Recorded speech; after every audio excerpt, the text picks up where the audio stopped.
З академічними установами, але хай нікого це не вводить в оману, бо він автор 5 найбільших і найґрунтовніших монографій з історії перської зброї і дослідник перських літописів, перший, який, власне, ввів таку величезну їх кількість у європейський науковий обіг. Тому прошу пана Манучегра.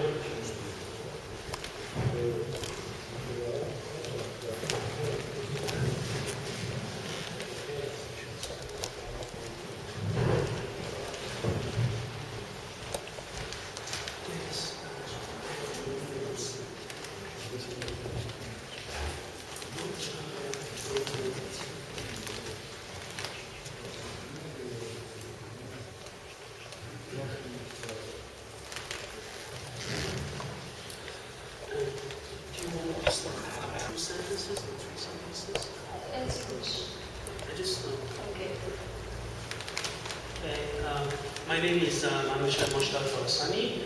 I'm a researcher. I live in Germany, I'm Iranian. Мене звуть Манучегр Моштаг Хорасані, я із Німеччини. Я дослідник. I have been doing research on Iranian arms and armor for years. I've published 5 books and published 165 print articles, among them over 120 academic articles. Я досліджую зброю впродовж багатьох років. Я маю 5 друкованих книг, більше 100 академічних друкованих праць. I'm very happy to be in Ukraine. For me, Ukraine is a country which I'm very attached to. Partly, I'm sure it's because of Dennis, my friendship to Dennis. Я дуже рада бути в Україні, і Україну я дуже люблю, в тому числі, тому що Денис є мій друг. And partly because of Persian history, Scythians and Sarmatians, and when I see these beautiful artifacts downstairs. А також тому, що можна тут побачити деякі артефакти, пов'язані з перською історією. Today, my presentation, my talk is going to be an interpretation of archery techniques in Persian archery manuals. Сьогоднішня презентація стосується теми інтерпретації технік стрільби з лука у перських довідниках і літописах щодо його практичного використання. I'm going to present a table of contents. The table of contents of my talk are first Persian archery manuals which I have analyzed.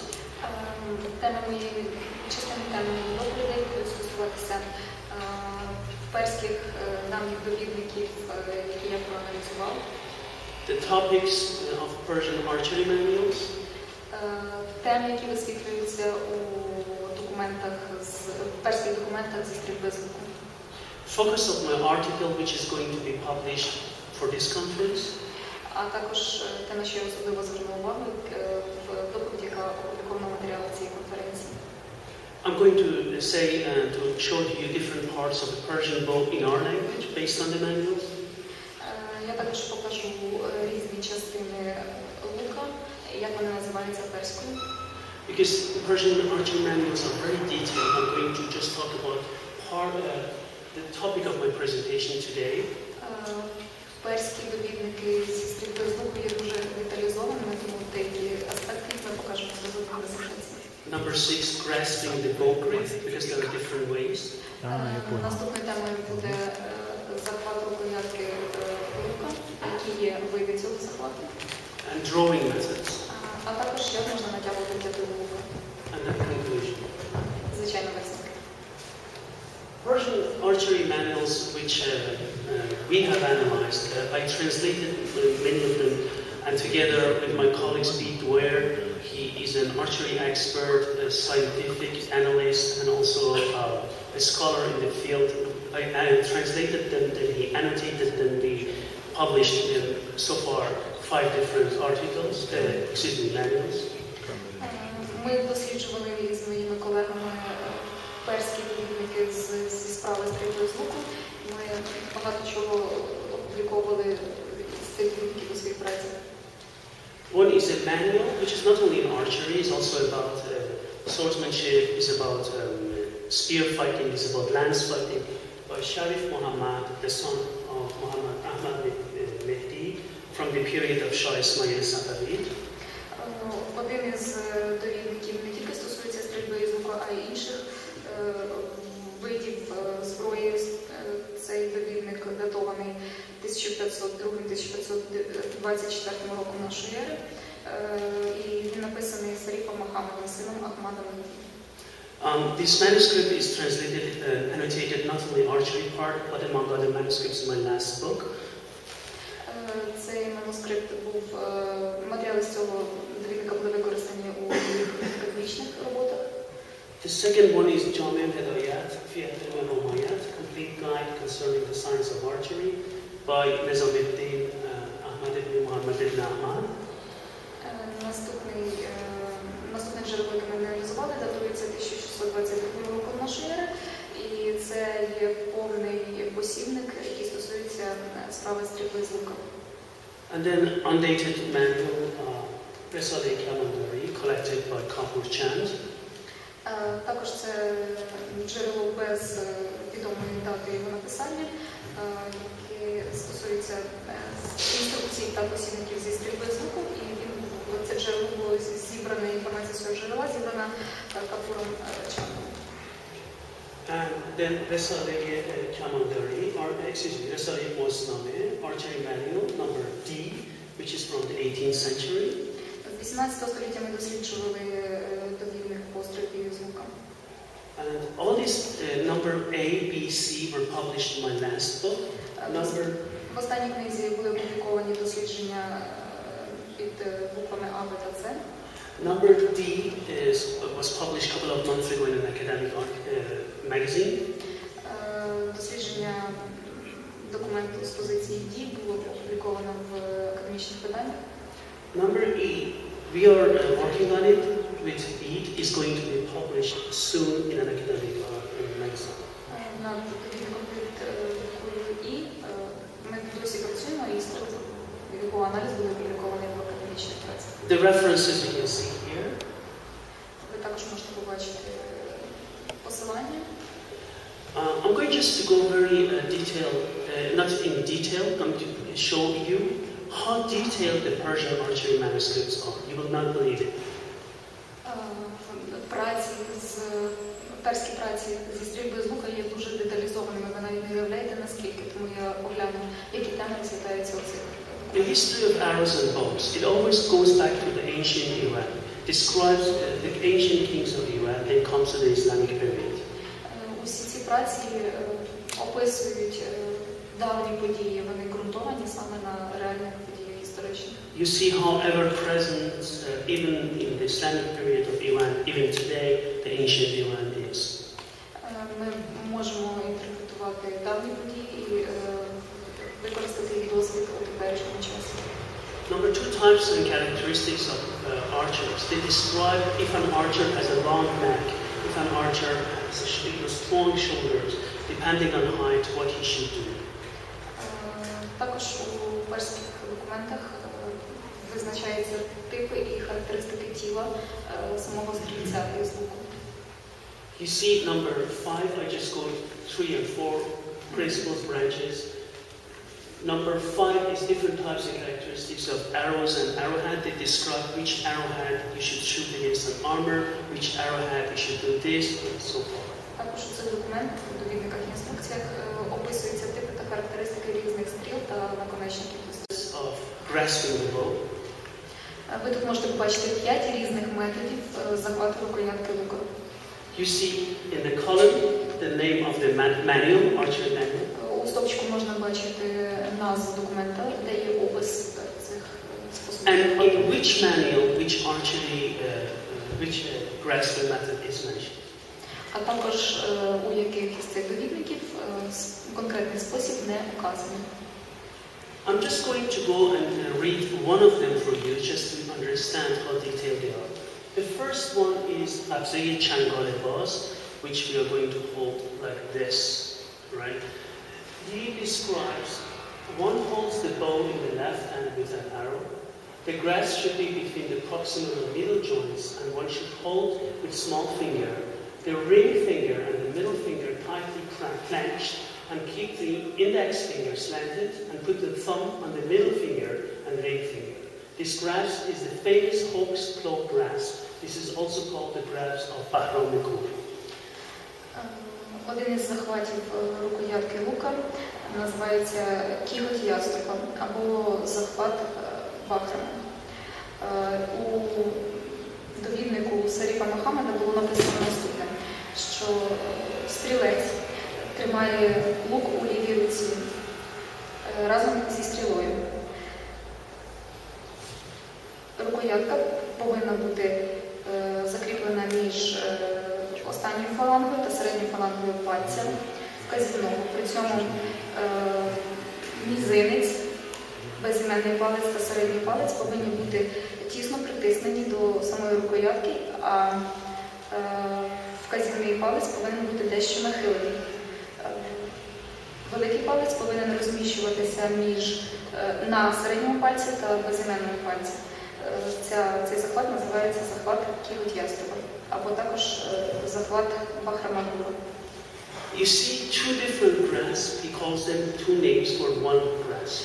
Тобто для одного захвата використовується у перській літературі одна і та ж сама назва, дві різних назви. Almost the same in Dressali calendar, the next. No, archery manual, just the second paragraph. The same description. Те саме описано і в іншому довідникові. But when we come to the next one, Dressali calendar in archery manual differentiates between the two. It says there is a difference. Go ahead, please. У іншому довіднику є деякі різниці в описі цих захватів. This is the way Tatsei-chan goes. Hawk's claw grasp is done. Look at this. На цій картинці зображено, як виглядає захват кіготь яструба. Okay, now go back, please.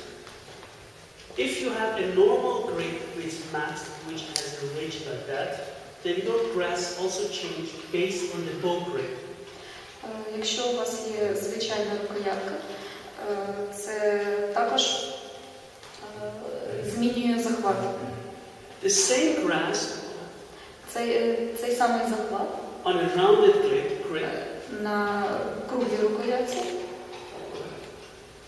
Now we have the Bahram grip. You see changes.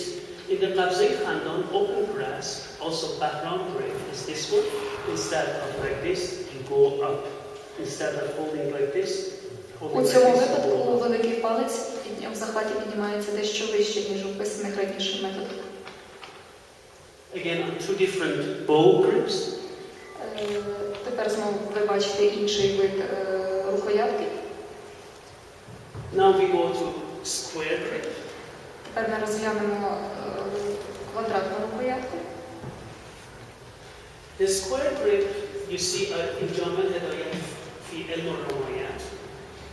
It says, if the index finger is placed within the distance of the thumb and the middle finger, and as mentioned, they are the same length, at the same level, of other fingers, and other fingers are positioned on their place, then this way of holding the bow is called square grasp. Тут ми бачимо витяг із повного посібника, який стосується науки стрільби з лука, який говорить про те, що якщо вказівний палець розташовується на відстані від великого пальця та середнього пальця, а пальці тієї самої довжини, вони знаходяться на одному рівні з іншими пальцями і розташовані почергово одне за одним, то такий захват буде називатися квадратним захватом. Okay. Again, other descriptions in other manuals. Також ми бачимо дещо інші описи в інших довідниках цього ж самого захвату квадратного. Go ahead. That's this one. Ось як це виглядає на картинці. Go ahead. On another bow grip. Такий самий захват. Okay, now we move on. Another bow grip, rounded grasp. Круглий захват – це є наступна форма захвату. In this case, if all four fingers, the index finger, the middle finger, the small finger, and the ring finger are placed on the position, and so on and so on. В цьому випадку всі пальці розташовуються послідовно один за одним. And then the last one is Shirdas, lion's grasp. Ще один захват називається захватом лева. This one, go ahead, please. That one. Now, so far we talked about three different grasping methods. I need to run through it, but for those of you who are archers, the way you're holding the grasp of your bow and the way that your bow grip is made makes a difference how you shoot, what you shoot at. Залежно від того, як зроблена рукоятка лука і який використаний захват, це залежить від того, у що ви попадете і як ви попадете, в яку ціль. If I want to have accuracy, I need to have hawk's claw grasp. Якщо ви бажаєте додати точності вашому пострілу, то ви маєте використовувати захват, який називається кінуть ясно. If you need power, you need another grasp. Якщо вам потрібна сила пострілу, вам потрібно інший використовувати метод. If you're not so proficient in archery, for example, you need lion's grasp. Якщо ви не настільки професійний стрілець, вам потрібен захват лева. And so on and so on. І таке інше. Now we come to drawing methods. Drawing. Тепер ми перейдемо до методів натягування тетиви. The drawing methods are the following. Once I have my grasp and I draw the bow, the composite bow. Before I started my translation of Persian archery. Перед тим, як я почав переклад матеріалів по перській стрільбі з лука, based on Ottoman, Turkish and Arab archery manuals, що було основано на арабських матеріалах щодо стрільби з лука, which are mostly based on Persian anyhow, в більшості перських. They say the best method is mustache draw. Means I draw and come here. Ці матеріали говорять, що найкращий спосіб натягування тетиви – це на рівні вусів. Persian manuscripts say, some of them, it's the best method, but not all of them agree with that. One of them says, people from Islam do eyebrow draw. Yeah. Хоча більшість із перських джерел говорять, що це найкращий метод, тим не менше згадуються також інші методи, зокрема, люди у Іспанії використовували метод натягування на рівні брів. For years we have been looking also at these two positions of Persian miniatures, on foot, on horseback. Також за ці роки ми досліджували різні позиції. Це на ногах і позиція на спині коня. But my trainer, Petra Engelender, in horseback archery and horsemanship, мій тренер з стрільби з лука на коні і майстерності їзди на коні always told me, if you're on horseback, you can do that, of course, but the best is chest draw. Тренер говорив, що коли ви на коні, звичайно, ви можете використовувати методи натягування тетиви як на рівні вусів, так і на рівні брів, але найкраще на коні використовувати метод на рівні грудної клітини.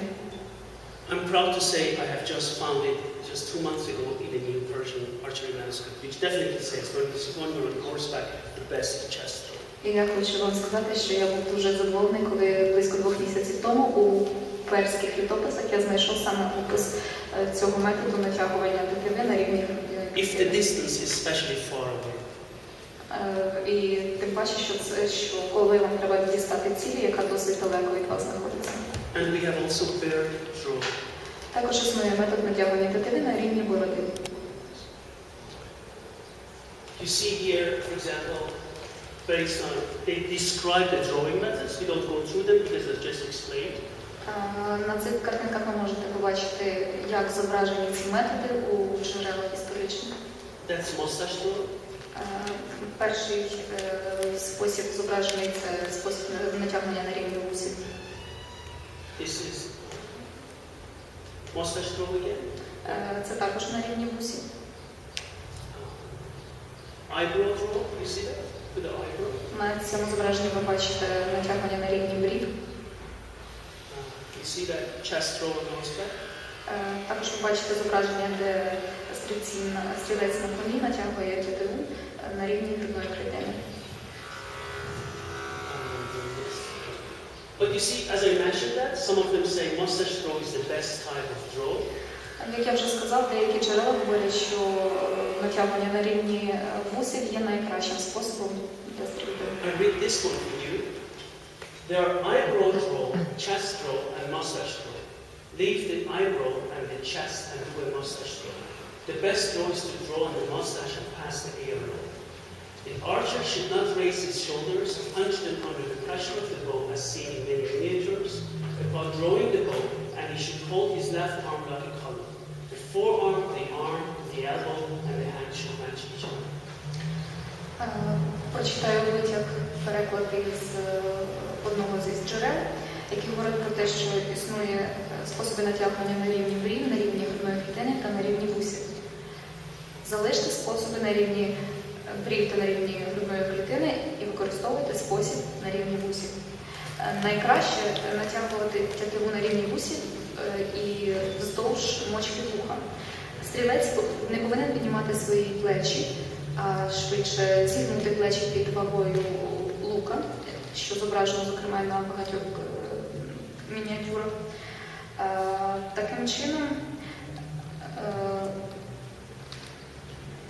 його ліва рука повинна бути дуже рівною і повинна бути наче колона дуже рівною. Плече, рука та лікоть повинні знаходитися на одному рівні. Here, again, I'm not going to detail, just you can see some more details. Також ви можете побачити ще деякі картинки з того, як правильно натягувати тетиву. So far, I just talked very short about grasping methods and drawing methods.